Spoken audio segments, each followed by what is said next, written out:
Hakikat apresiasi sastra. Kata apresiasi berasal dari bahasa Inggris, yaitu application, yang berarti penghargaan, penilaian, atau pengertian. Kamus Besar Bahasa Indonesia mengartikan apresiasi sebagai kesadaran terhadap nilai seni dan budaya. Jadi, secara leksikal, apresiasi sastra berarti penghargaan atau penyandaran akan nilai dari seni sastra. Soemardjo dan Jaini pada tahun 1988 pada halaman bukunya 173 mengetengahkan bahwa dalam hubungan dengan sastra dan peristiwa sastra, apresiasi berarti memahami, menikmati, dan menghargai atau menilai. Agar bisa memahami, menikmati, dan menghargai karya sastra, pembaca harus mengenal dan akrab dengan karya sastra. Sehubungan dengan itu, Effendi pada tahun 1973 pada bukunya halaman 18 mendefinisikan apresiasi sastra sebagai kegiatan menggauli karya sastra dengan sungguh-sungguh, sehingga tumbuh pengertian, penghargaan, kepekaan pikiran kritis, dan kepekaan perasaan yang terhadap baik pada karya sastra. Pengertian-pengertian di atas memberi kita gambaran bahwa apresiasi sastra merupakan rangkaian kegiatan menghargai karya sastra yang meliputi menggauli karya sastra, memahami karya sastra, menikmati karya sastra, dan menilai karya sastra. Apresiasi sebagai menggauli karya sastra memaksudkan bahwa apresiasi sebagai menuntut kebiasaan bersentuhan dengan sastra. Menyentuh sastra berarti membaca atau menyimak karya sastra. Dengan membaca atau menyimak, kita bisa memahami apa yang terkandung dalam karya sastra. Dengan memahami bentuk dan isi karya sastra, kita bisa menikmati dan menilai sebuah karya sastra. Minat dan kebiasaan membaca, reading habit sastra, dan menyimak pembaca atau reformasi sastra merupakan syarat fundamental dalam apresiasi sastra. Apresiasi sastra disebut kegiatan memahami, karena dalam apresiasi, pembaca mengarahkan kemampuan intelektual dalam mendapatkan makna.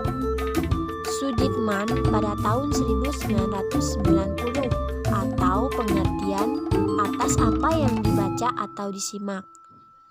Menurut Pradopo pada tahun 2002 pada bukunya halaman 38, memahami karya sastra dilakukan dengan menginterpretasi, menganalisis, dan mengevaluasi karya sastra. Aktivitas intelektual itu diperlukan dalam upaya memahami unsur-unsur sastra yang bersifat intrinsik, fakta cerita, saran cerita, dan tema, maupun yang bersifat ekstrinsik, pembaca, lingkungan, dan pengarang.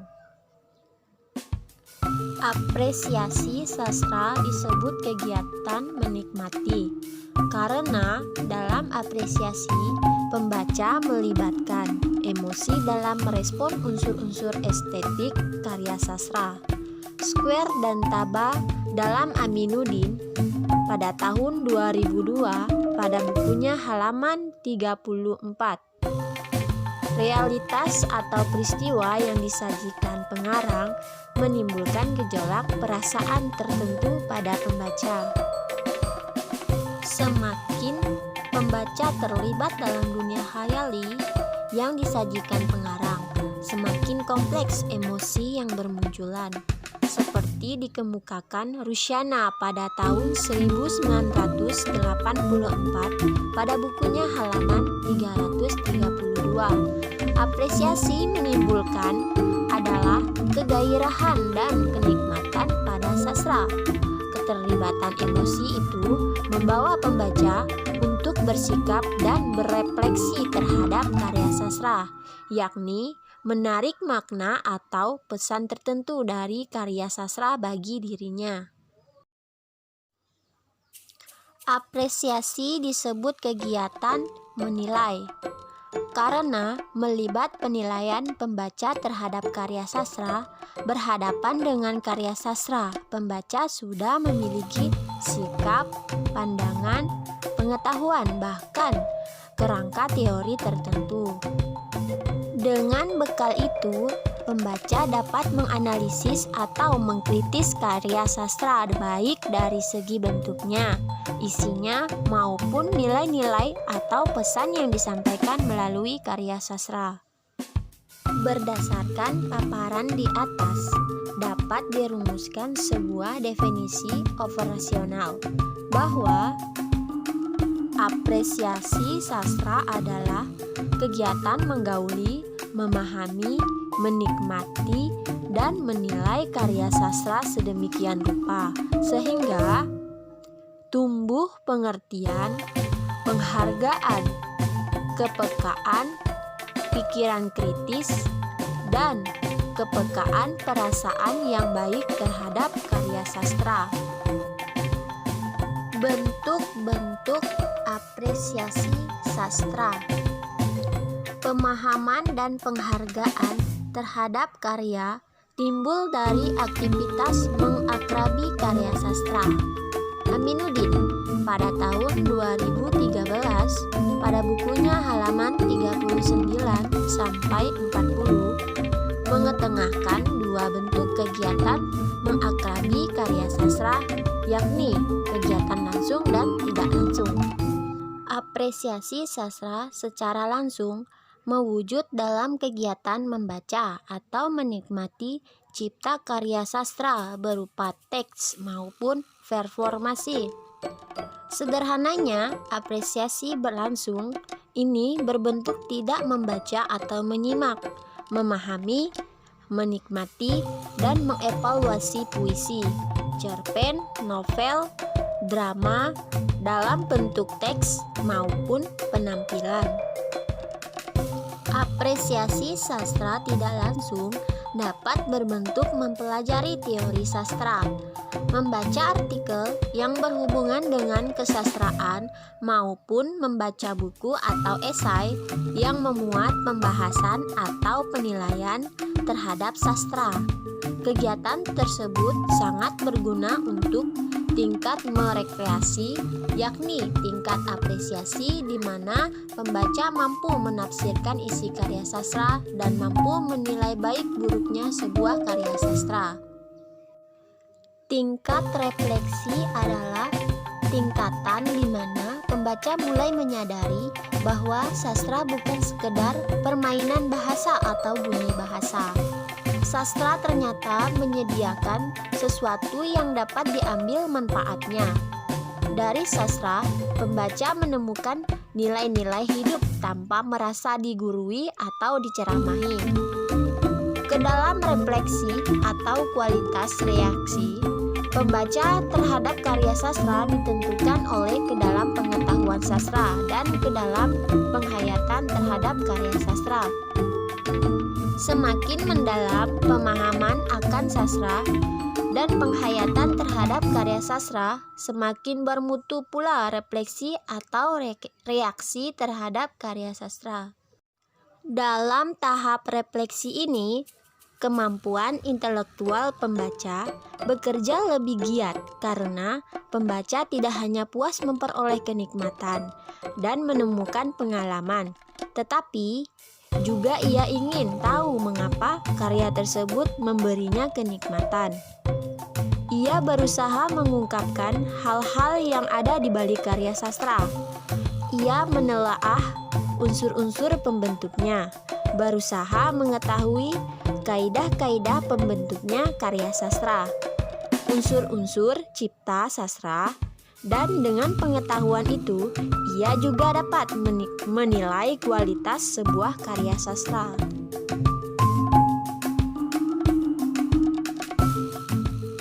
Pendekatan apresiasi sastra.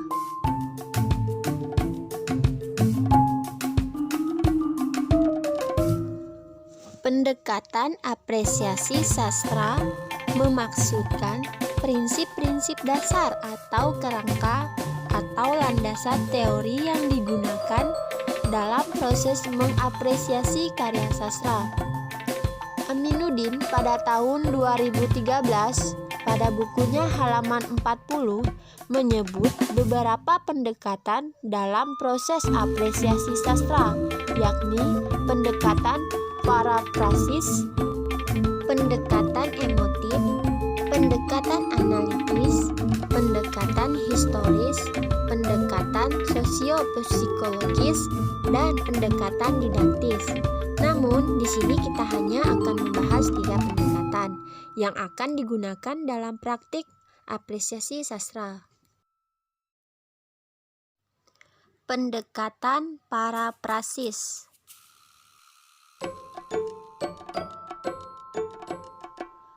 Pendekatan paraprasis adalah pendekatan apresiasi dengan cara mengungkapkan kembali gagasan yang disampaikan pengarang dengan kata-kata atau kalimat yang berbeda dengan kata-kata dan kalimat yang digunakan pengarangnya.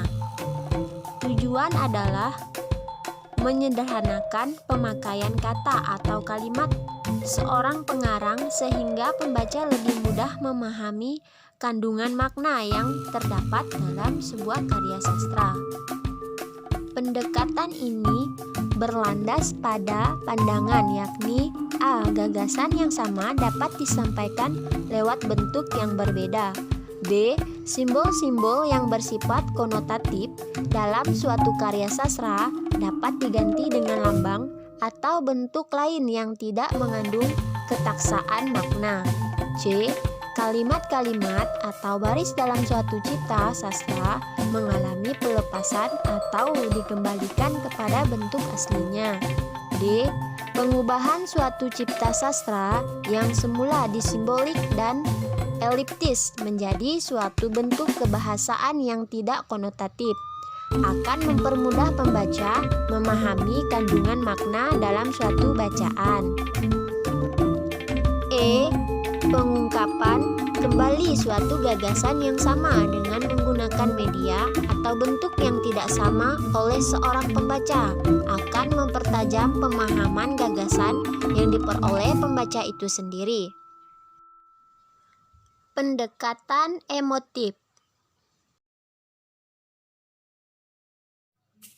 Pendekatan emotif adalah pendekatan yang berusaha menemukan unsur-unsur yang mengajuk emosi atau perasaan pembaca.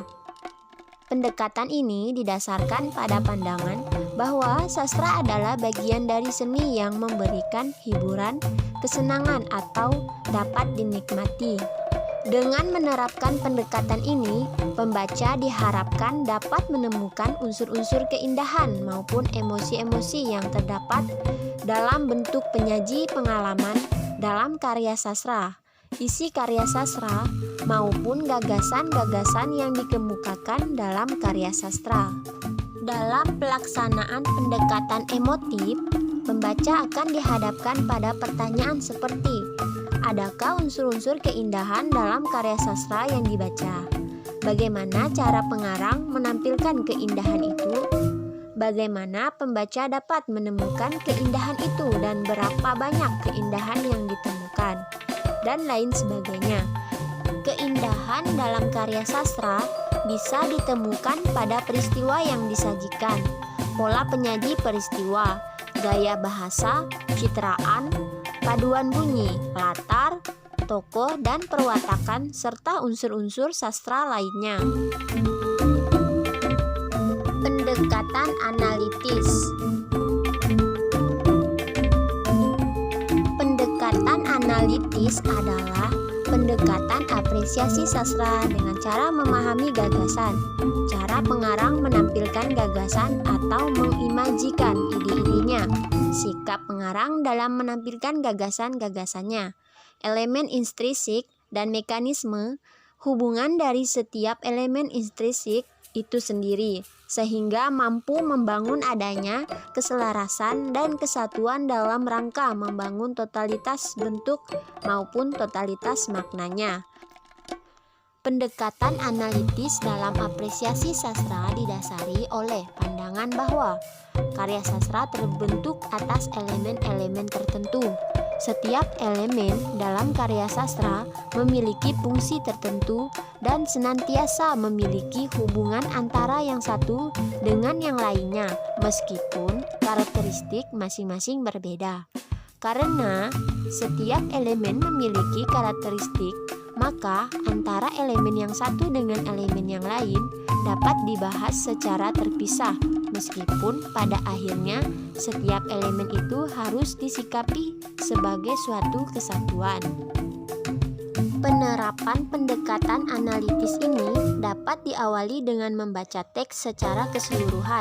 Selanjutnya, pembaca berusaha menganalisis secara mendalam karya sastra itu dengan pertanyaan-pertanyaan berkaitan dengan unsur intrinsik yang terdapat dalam karya sastra. Misalnya, setelah membaca sebuah cerpen, pembacaan mendalami cerpen itu dengan menjawab pertanyaan seperti siapa saja tokohnya, bagaimana penokohannya, bagaimana latarnya, dan lain sebagainya. Dari hasil analisis unsur-unsur itu, pembaca dibawa untuk memahami bagaimana hubungan antara unsur-unsur itu dalam mewujudkan sebuah cipta karya. Kegiatan apresiasi dengan pendekatan analitis ini, masyarakat pembaca memiliki landasan teori tertentu, bersikap objektif, sehingga hasil analisisnya tepat, sistematis, dan diakui kebenaran oleh umum. Manfaat apresiasi sastra. Sastra adalah karya imajinatif yang dapat memberi hiburan, pengetahuan, dan nilai-nilai kehidupan. Karya sastra bisa dibaca sebagai penghantar tidur atau pengisi waktu luang. Sastra juga menyediakan kata-kata yang indah, nasihat atau ungkapan bijaksana yang dapat dibagikan di media sosial atau disampaikan kepada orang lain. Membaca sastra memperkaya kosakata dan menambah pengetahuan tentang sesuatu. Hasil bacaan sastra dapat menambah bahan pengajaran seorang guru di sekolah. Para ibu rumah tangga memanfaatkan sastra untuk bahan cerita anak-anak mereka. Seorang penceramah dapat menggunakan sastra sebagai selingan ceramahnya. Singkat kata, mengakrabi sastra banyak manfaatnya untuk manusia. Modi dan Leslie, seperti dikutip Wardani pada tahun 1981, mengemukakan 6 manfaat apresiasi sastra, yakni yang pertama, melatih keterampilan berbahasa. Kedua, menambah pengetahuan tentang pengalaman hidup manusia seperti adat istiadat, agama, dan kebudayaan. Yang ketiga, membantu pengembangan pribadi. Yang keempat, membantu pembentukan watak. Yang kelima, memberi kenyamanan. Dan yang keenam, memperluas dimensi kehidupan dengan pengalaman baru, memperluas wawasan, dan meningkatkan kemampuan untuk mengapresiasi sebuah karya sastra. Tingkatan apresiasi sastra.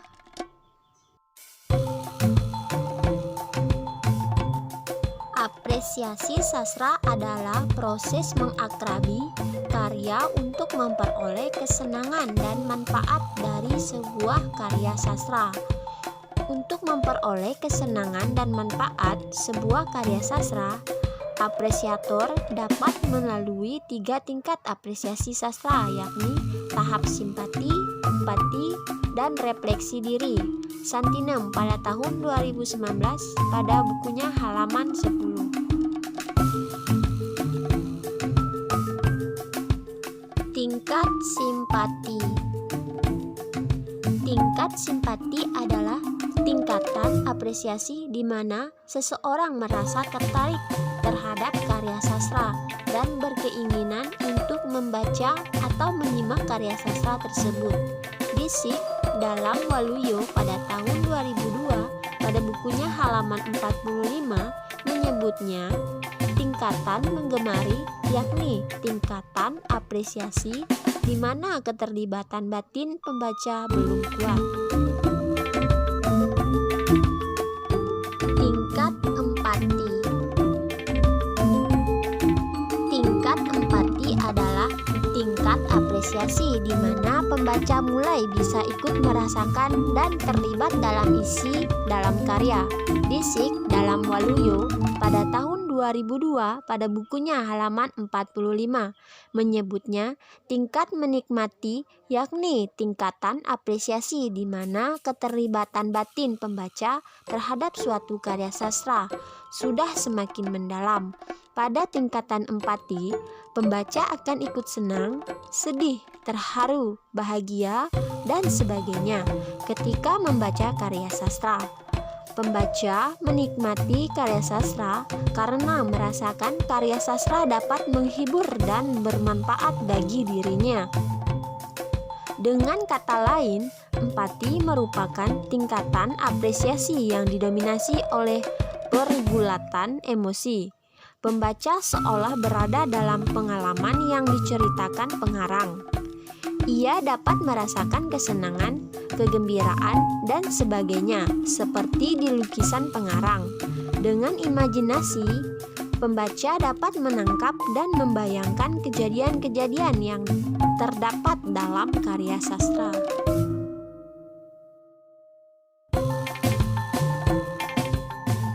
Tingkat refleksi. Tingkat refleksi adalah tingkatan apresiasi di mana pembaca tidak hanya tertarik, simpatik, atau turut merasakan isi karya sastra empatik saja, tetapi juga dapat berefleksi diri terhadap nilai-nilai yang terkandung dalam karya sastra. Disik dalam Waluyo pada tahun 2002 pada bukunya halaman 45 menyebutnya. Sementara itu, Hook pada tahun 1987 mengetengahkan bahwa apresiasi sastra setidaknya memiliki 2 manfaat utama, yaitu manfaat personal dan manfaat edukasi. Apresiasi sastra memberi manfaat personal bagi pembacanya seperti memberi kesenangan, mengembangkan imajinasi, memberi pengalaman yang dapat terhayati, mengembangkan pandangan ke arah personal kemanusiaan, menyajikan pengalaman yang bersifat emosional. Apresiasi sastra juga memiliki manfaat edukatif, seperti membantu perkembangan bahasa, meningkatkan kelancaran, kemahiran membaca, meningkatkan keterampilan menulis, mengembangkan kepekaan terhadap sastra. Aminuddin dalam bukunya Pengantar Apresiasi Sastra pada tahun 2013 pada halaman 630 mengetengahkan bahwa kegiatan apresiasi sastra memiliki setidaknya 5 manfaat bagi pembaca, yakni dapat menjadikan pengisi waktu luang, pemberian atau pemeroleh hiburan, untuk mendapat informasi, media pengembangan dan pemerkaya pandangan kehidupan, dan memberikan pengetahuan nilai sosiokultural dari zaman atau masa karya sastra itu dilahirkan.